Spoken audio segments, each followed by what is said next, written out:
Let's move on now to our top story. Sir Keir Starmer said councils won't get more cash under a Labour government because there is no magic money tree. Labour's also claimed people who live in council areas under its control are better off and pay an average £276 less council tax than Conservative-run authorities. Well, we're joined now by Head of News at the News Movement, Rebecca Hudson, and Times Radio presenter James Hanson. Really good to see both of you. Good morning. Can we start? Because Keir Starmer obviously launched the local election campaigns. We know they're coming up on the 2nd of May. To me, this looked very much like a general election launch, talking about all of the years of Conservative failure, trying to put himself out there as the man who's going to lead this country going forward. These are the local elections. But I think you're right. I think Labour are itching for an election, aren't they? You know, they almost want to go as soon as possible because they've got this incredible lead. They just want to start campaigning and start pushing out those messages in as formal a way. I mean, and they looked like a kind of couple in love, didn't they, Andrew and Keir? You know, with their kind of sort of slightly coordinating outfits. But absolutely, you know, they can start using their attack lines on a Conservative government that is taxing you more than ever, delivering you less than ever. And, you know, it's time for change and it's time for us. So I think, yeah, absolutely, it felt almost presidential yesterday. And it also had quite a lot of echoes of Boris Johnson, didn't it, James? And we've heard yesterday that they were sort of saying, oh, do you know, Boris Johnson was on the right thing with levelling up, but also using language like we're going to take back control. Yes. And you hear that and you think Boris Johnson. So what do you think they're trying to do? What's the strategy It's there? quite mischievous politically because Labour have taken to praising former Conservative Prime Ministers. First of all, you had Rachel Reeves praising Margaret Thatcher a few weeks ago, almost saying to Conservative voters, look, if you like Thatcher, don't think you can't vote for us now. Now you've got them praising Boris Johnson, saying he had the right idea on levelling up but just failed to deliver it. The question is, if you're Labour, OK, how are you going to deliver it?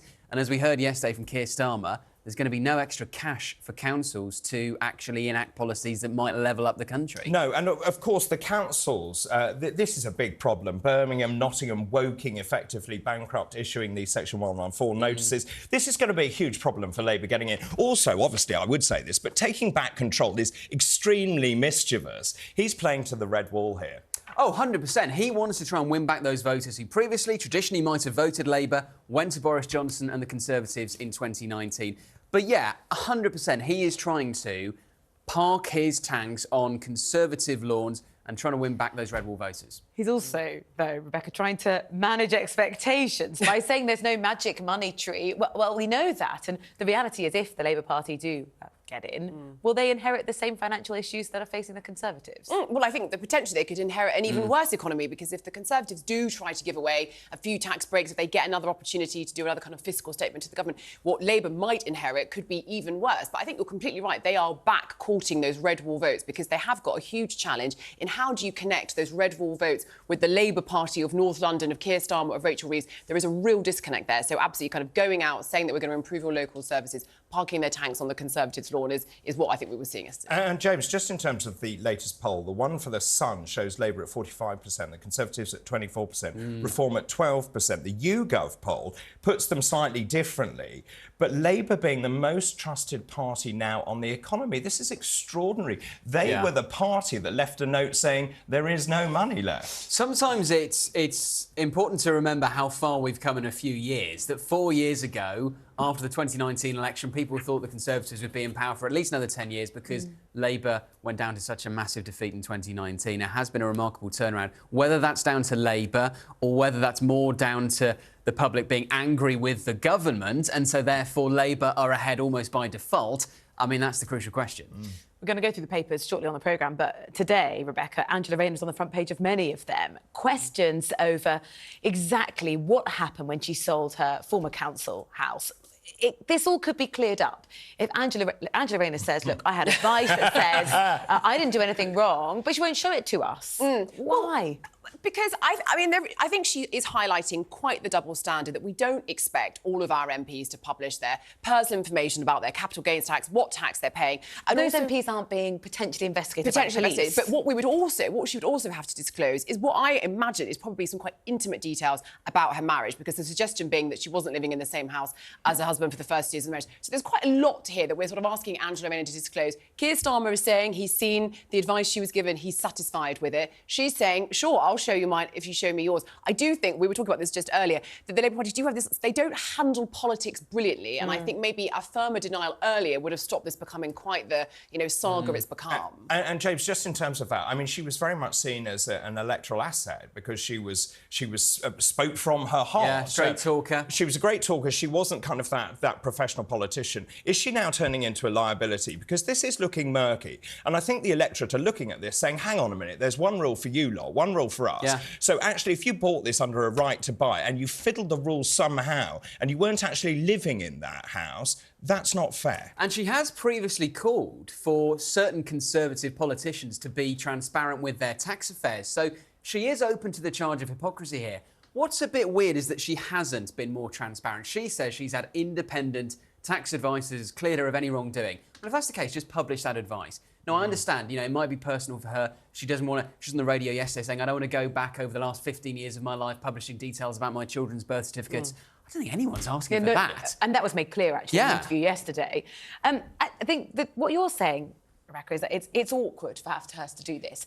Is it not more awkward now, the situation that she's in? It could be cleared up. She's kind of choosing one of two negatives. I also do. I think Angela Rayner is slightly held to a different standard. I think, the fact is, I think she is, as you said, she was an electoral asset. She's also from a kind of atypical background in politics, a single mother, lived in a council house. I think she's come up through the ranks in a very different way. And I think she's this kind of like tall poppy. And I think any opportunity for certain quarters of the media, of the political class to have a go, they sort of do. And I think there are all kinds of murky tax going on, as we well know.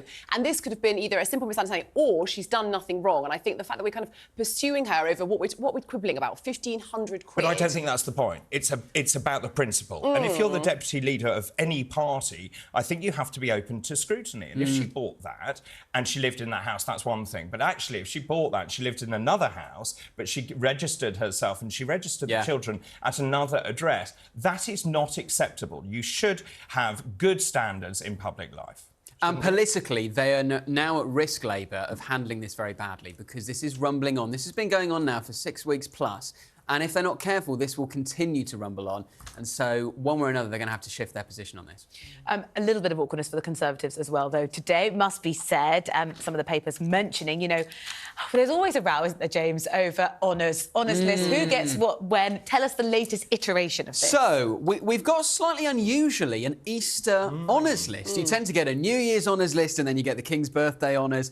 But now we have an Easter honours list, which is in the government's gift, and they have given a knighthood to a Conservative donor named Mohammed Mansour, who gave the party £5 million last year. Now, he's also given a lot of money to charity as well. They'd say he's done a lot of good for business, so it's not purely for donations to the Conservative Party, but again, it does raise eyebrows. It does raise eyebrows, and when you look at the others, Suddenly raising Rebecca. Well, I was going to say, so eyebrow. How many eyebrows can I raise? Well, exactly. How many eyebrows do you have? Mark Spencer, farming. Philip Davies, Tracy Crouch, Harriet Baldwin, jobs for the boys. Again, this is murky. It just feels wrong.